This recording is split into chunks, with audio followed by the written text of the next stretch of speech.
Hello friends. मैंने कभी नहीं सोचा था कि गिटार ऑक्टेव नोट्स को सीखना इतना आसान होगा।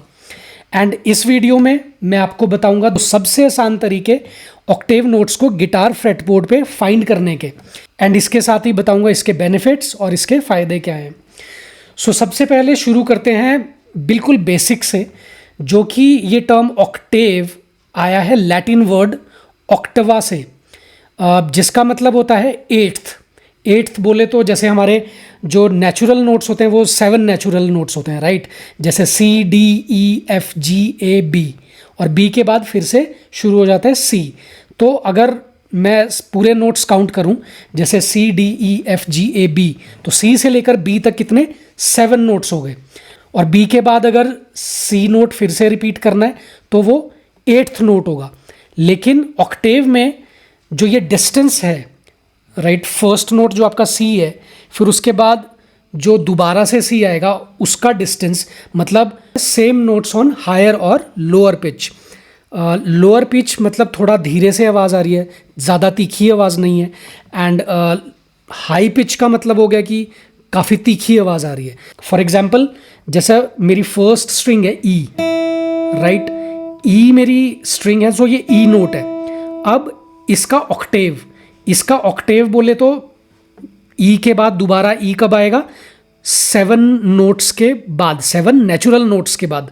तो अब जो ये गिटार फ्रेटबोर्ड पे ये 12th फ्रेट्स है मेरी, राइट, यहाँ से नोट्स दोबारा शुरू होते हैं। तो फर्स्ट स्ट्रिंग अगर मेरी E है तो E मेरा दोबारा से 12th फ्रेट पे आ जाएगा फर्स्ट स्ट्रिंग की, राइट। ये क्या हुआ, ऑक्टेव, राइट। फर्स्ट मेरा E है और सेम स्ट्रिंग पे अगर मैं ऑक्टेव ढूंढूं तो मेरा E 12th फ्रेट पे आ जाएगा, राइट। उसी तरह से E के बाद क्या है, F, राइट। F मेरा सेम स्ट्रिंग पे कहाँ पे आएगा, E के बाद 12th फ्रेट के बाद 13th फ्रेट पे F है, राइट।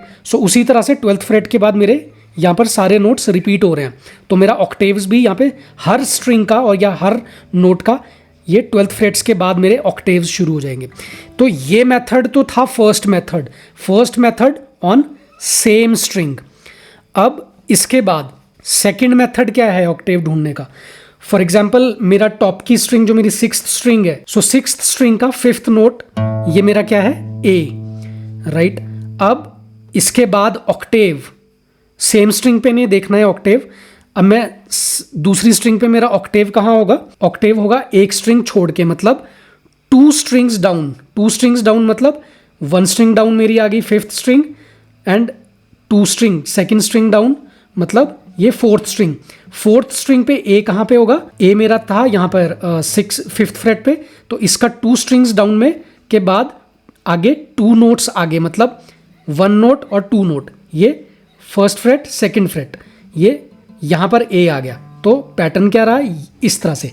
ये भी मेरा A है 5th फ्रेट और 4th स्ट्रिंग का 7th फ्रेट, ये भी मेरा है A, राइट। इसी पैटर्न को अगर मैं फॉलो करूं 6th और 4th स्ट्रिंग का, मैं थोड़ा सा अगर अपनी फिंगर्स इसी पैटर्न को थोड़ा सा और आगे मूव कर दूं, ये वाला, राइट। ये क्या बना मेरा D, राइट। मेरा 7th फ्रेट 6th स्ट्रिंग का 7th फ्रेट मेरा B है, और मेरा 4th स्ट्रिंग की 9th फ्रेट, राइट, वो भी क्या है, B है। और थोड़ा सा और आगे कर लूं अगर मैं इस तरह से, ये तो ये क्या बन गया मेरा D। ये जो मेरी 6th स्ट्रिंग की 10th फ्रेट है ये D है, और यहाँ पर भी 12th फ्रेट मेरी 4th स्ट्रिंग की D है, और ये स्ट्रिंग भी D है, राइट। अगर मैं ओपन प्ले करता हूँ तो भी D है, लेकिन 12th फ्रेट से नोट्स दोबारा रिपीट होते हैं तो फिर से ये D आ जाएगा। तो इस तरह से अगर मैं इसी पैटर्न को कहीं पर भी मूव करूँ तो वो सेम नोट्स हैं, मतलब ऑक्टेव में इजीली फाइंड कर लूँगा। अब मैं देखता हूँ 5th string, right, 5th string and 2 strings down, मतलब बीच की स्ट्रिंग मैंने छोड़ दी, 2 स्ट्रिंग्स डाउन मतलब ये 3rd स्ट्रिंग आ गई फिर, राइट। अब मेरी 5th स्ट्रिंग और 3rd स्ट्रिंग, 5th और 3rd स्ट्रिंग में भी नोट्स का डिफरेंस वही रहता है जो मेरी 6th और 4th स्ट्रिंग में था। तो सेम पैटर्न मैं फॉलो करूंगा 5th स्ट्रिंग और 3rd स्ट्रिंग में भी। तो 5th स्ट्रिंग का 5th फ्रेट, राइट, मेरा क्या है D, राइट। और जो ये थर्ड स्ट्रिंग का 7th फ्रेट है वो भी क्या है, डी, राइट। आप देख लो, ये भी डी है और ये भी डी है। सो इसको थोड़ा सा और इसी पैटर्न में अगर मूव कर दूं आगे तो क्या आ जाएगा, 5th स्ट्रिंग का 7th फ्रेट। सो 5th स्ट्रिंग का 7th फ्रेट क्या है मेरा, ई है, राइट। और मेरा 9th फ्रेट थर्ड स्ट्रिंग का क्या है, वो भी ई है, राइट। सो इस तरह से मैं आगे आगे मूव करता रहूँगा। तो ये लास्ट में क्या आ गया, ये 12th फ्रेट पे जो थर्ड स्ट्रिंग की 12th फ्रेट है वो क्या है मेरी, जी, राइट। और 5th स्ट्रिंग का ये जो 10th फ्रेट है वो भी मेरा क्या है, जी, राइट। सो इसी तरह से ये आप मूवमेंट कहीं पर भी ले लो तो वो सेम नोट्स आपके आइडेंटिफाई हो जाते हैं इजीली। अब इसके बाद इसमें इस वाले पैटर्न में क्या आ रहा है आपका, जो आपकी बीच की फ्रेट, राइट, एक फ्रेट छोड़ के या एक फ्रेट एक नोट आपका बीच में आ रहा है। इसी तरह से आपके ऑक्टेव जो आपकी 6th स्ट्रिंग और 4th स्ट्रिंग या फिर 5th स्ट्रिंग और 3rd स्ट्रिंग है उसके जो आपके ऑक्टेव्स होते हैं वो इजीली फाइंड आउट हो जाते हैं। एंड इसके बाद उसी तरह से क्या होगा, 4th स्ट्रिंग और 2nd string, right, 2 strings down, मतलब 4th स्ट्रिंग मेरी ये है, 1 स्ट्रिंग डाउन 3rd स्ट्रिंग है, 2 स्ट्रिंग्स डाउन मेरी 2nd स्ट्रिंग है, राइट। 4th स्ट्रिंग और 2nd स्ट्रिंग का जो डिफरेंस है वो 3 नोट्स का रहता है, राइट। कैसे, ये आ गया आपका फर्स्ट नोट यहाँ पर 2nd स्ट्रिंग, ये 2nd नोट और ये 3rd नोट, तो ये आ गई मेरी फिंगर 2nd स्ट्रिंग की जो ये 8th फ्रेट है, और जो मेरी 4th स्ट्रिंग है उसकी 5th freight, right. 4th string की 5th फ्रेट क्या है, ये जी है, राइट। जी के आगे और इसकी 2 स्ट्रिंग्स डाउन, मतलब ये 2nd स्ट्रिंग जो है, 2nd स्ट्रिंग में 3rd नोट, मतलब 1st 2nd 3rd note 8th freight पे, राइट, 8th फ्रेट पे ये भी मेरा क्या होगा, जी, राइट। इससे आगे चले जाएंगे तो ये जी शार्प आ गया, जी शार्प के बाद आ गया ये ए, राइट। जी शार्प के बाद ये 4th स्ट्रिंग जो है, 4th स्ट्रिंग का 7th फ्रेट वो क्या है, ए, राइट। उसी तरह से जो मेरा ये 2nd स्ट्रिंग है, 2nd स्ट्रिंग की जो मेरी 10th फ्रेट है वो भी ए है, राइट।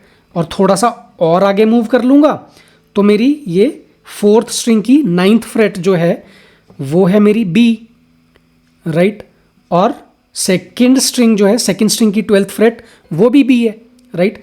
ये कहीं पर भी मैं मूव कर लूँ ये इजीली मैं फाइंड आउट कर लूँगा कि कौन सा वो नोट है, वो सेम सेम नोट होगा, सिर्फ ऑक्टेव का डिफरेंस होगा कि हायर और lower Octave, right.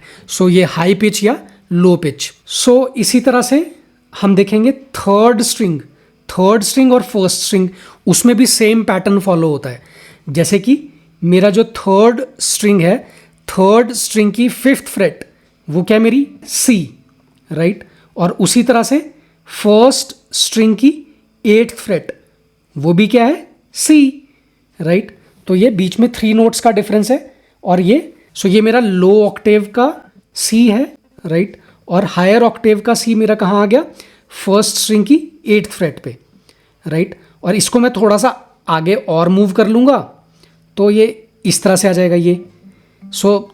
3rd string का 9th फ्रेट ये मेरा क्या है, ई, राइट। और 1st स्ट्रिंग की 12th फ्रेट ये भी मेरी दोबारा से क्या आ गई, ई, और ये स्ट्रिंग भी ई है। यही पैटर्न है कि 2 स्ट्रिंग्स डाउन 3rd स्ट्रिंग और 1st स्ट्रिंग, 3 नोट्स का जो डिफरेंस है वहाँ पर मैं ऑक्टेव इजीली फाइंड कर लूँगा, राइट। ये मैं कहीं पर भी ले जाऊँ, इस तरह से ये 3 नोट्स के डिफरेंस पे 2 स्ट्रिंग्स डाउन 3rd स्ट्रिंग और 1st स्ट्रिंग्स में यही डिफरेंस रहता है। इस तरह से जब हम ऑक्टेव्स फाइंड करते हैं इसी से हमें हेल्प मिलती है कि जो सॉन्ग है वो हाई पिच पे प्ले करना है या लो पिच पे प्ले करना है, राइट। हम किसी भी सॉन्ग को हायर ऑक्टेव या लो ऑक्टेव पे फाइंड करके इजीली प्ले कर सकते हैं, किसी भी ऑक्टेव पे। फॉर एग्जांपल मैं लो ऑक्टेव पे एक सॉन्ग प्ले करता हूँ।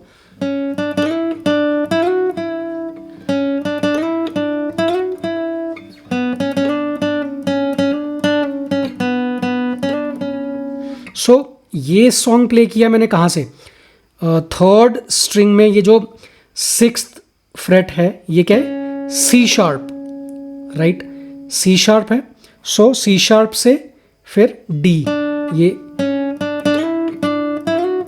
राइट, सी शार्प फिर डी। तो यही चीज़ अगर मुझे हाई फ्रीक्वेंसी पे, या बोल सकते हैं हाई पिच पे प्ले करनी है, तो मैं क्या करूँगा, इसका हायर ऑक्टेव फाइंड करूँगा, जो कि मेरा कहाँ होगा, अब एक स्ट्रिंग छोड़ के ये फर्स्ट स्ट्रिंग की 9th फ्रेट पे मेरा क्या है, सी शार्प, राइट, क्योंकि डिफरेंस कितना था, 3 नोट्स का, राइट। तो ये फाइंड कर लिया मैंने कि मेरा सी शार्प आ रहा है इधर, राइट, सी शार्प के बाद डी ये आ रहा है, तो सेम सॉन्ग मैं यहाँ पर प्ले कर सकता हूँ,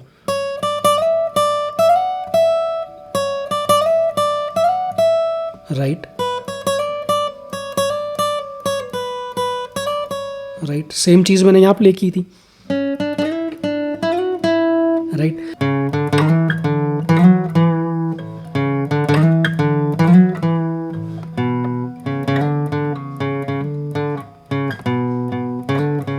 राइट,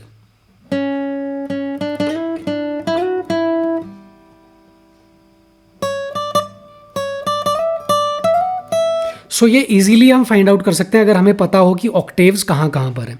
सो ये तो था सेकंड मेथड, राइट, कि कैसे हमने ऑक्टेव्स ढूंढे। अब इसके बाद है थर्ड मेथड।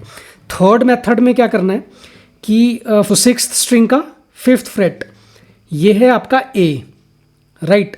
अब ए मेरा और कहाँ पर हो सकता है, ये इस, जैसे पहले तो मैं सिर्फ एक स्ट्रिंग छोड़ देता था बीच की, अब मैं 2 स्ट्रिंग्स छोड़ दूंगा, राइट, मतलब 3 स्ट्रिंग्स डाउन करूंगा। फर्स्ट स्ट्रिंग डाउन है मेरी 5th, second string down 4th string, और थर्ड स्ट्रिंग डाउन, मतलब ये 3rd स्ट्रिंग आ गई, राइट। सो जो मेरी 6th स्ट्रिंग है उसका जो 5th फ्रेट है वो ए है, राइट, और 3 स्ट्रिंग्स डाउन, मतलब बीच की मैंने 2 स्ट्रिंग छोड़ दी, और जो 3rd स्ट्रिंग आ गई, ये थर्ड स्ट्रिंग आ गई।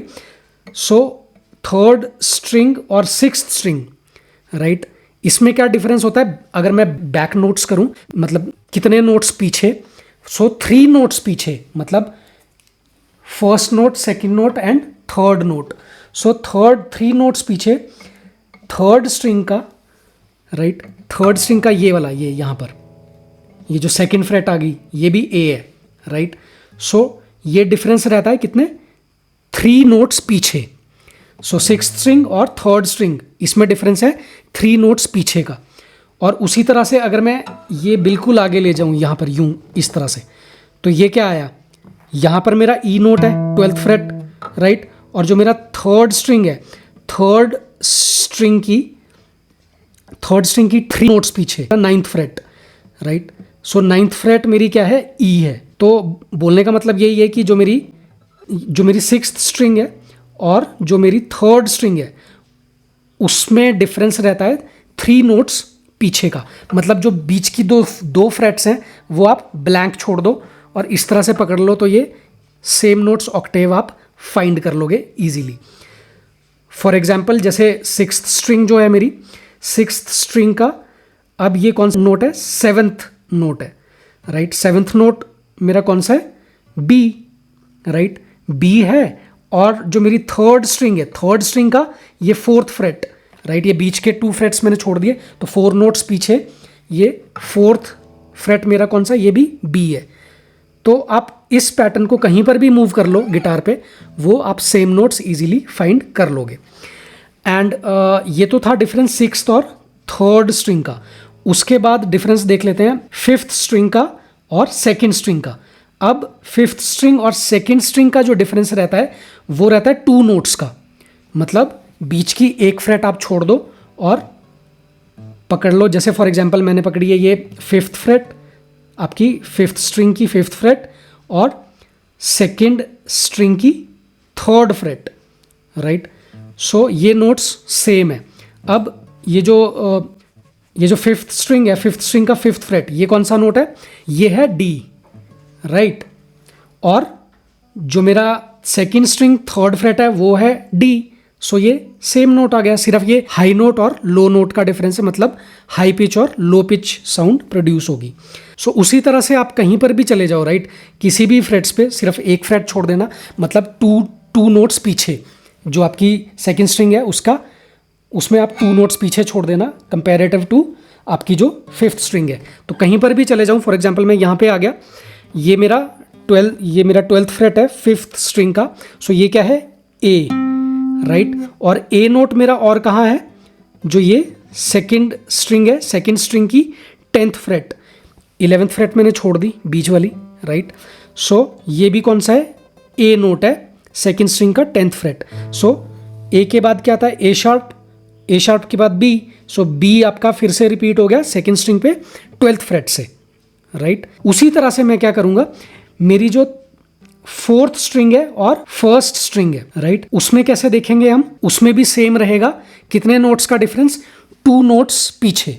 2 नोट्स पीछे बोले तो जो मेरी 4th स्ट्रिंग है, 4th स्ट्रिंग का 5th फ्रेट, ये मेरा कौन सा नोट है, ये है जी, राइट। बीच की 2 स्ट्रिंग्स छोड़ दी, राइट, और सीधी फर्स्ट स्ट्रिंग का 3rd फ्रेट पकड़ लिया, मतलब 2 नोट्स पीछे, ये 1 नोट और फिर उसके बाद ये दूसरा नोट, ये 2nd नोट यहाँ पे आ गया 3rd फ्रेट पे। सो ये भी क्या है, जी, राइट। सो ये सेम होगा। और इसी तरह से ये कहीं पर भी मैं मूव कर लूँ, फॉर एग्जांपल मैं यहाँ पर भी आ गया अगर, अब ये कौन सा नोट है मेरा, 12th फ्रेट आ गया मेरा डी, राइट। उसी तरह से जो फर्स्ट स्ट्रिंग है, फर्स्ट स्ट्रिंग का 10th फ्रेट, वो भी क्या है मेरा, डी, राइट। अब डी के बाद क्या आया, डी शार्प, और डी शार्प के बाद ई फिर से रिपीट हो गया यहाँ से, राइट। सो बोलने का मतलब है ये है कि बीच की फ्रेट छोड़ दो और 2 स्ट्रिंग्स नीचे, और ये बैक 2 नोट्स पीछे जाते हो फर्स्ट स्ट्रिंग के, तो वो सेम नोट आपको मिल जाएगा इजीली। तो ये हो गया आपका हायर ऑक्टेव का डी, राइट, और लोअर ऑक्टेव का डी आपका 12th फ्रेट पे आ गया 4th स्ट्रिंग में, राइट। सो इस पैटर्न को आप कहीं पर भी मूव कर लो, वो सेम नोट्स आप ऑक्टेव्स के इजीली फाइंड कर लोगे, राइट। सो ये था हमारा 3rd मेथड। सो एक और सॉन्ग प्ले करके देख लेते हैं, जैसे फॉर एग्जांपल ये वाला सॉन्ग है।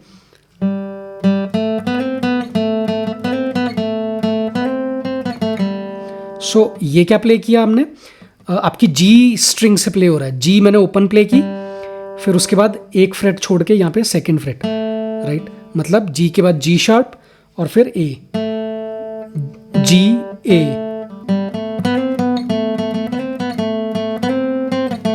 राइट। यही चीज मैं हायर ऑक्टेव पे यहाँ पे भी प्ले कर सकता हूँ 12th फ्रेट पे, क्योंकि जी नोट आपका फिर से रिपीट हो गया, राइट। और इसके अलावा मैं और कहाँ प्ले कर सकता हूँ, अगर जी नोट मेरा जी स्ट्रिंग में है तो इसका हायर ऑक्टेव में कहाँ पे होगा, जो मेरी 1st स्ट्रिंग है। अब 3rd स्ट्रिंग और 1st स्ट्रिंग में कितना डिफरेंस था, 3 नोट्स का, राइट। सो 1 2 3, सो यहाँ से मेरा जी नोट शुरू हो गया, राइट। सो यहाँ पे कैसे प्ले करूँगा,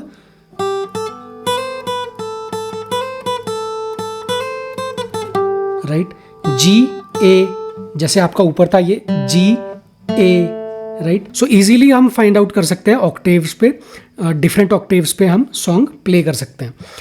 and I hope you liked this session, so do follow me for more such content on guitar, and thank you for watching.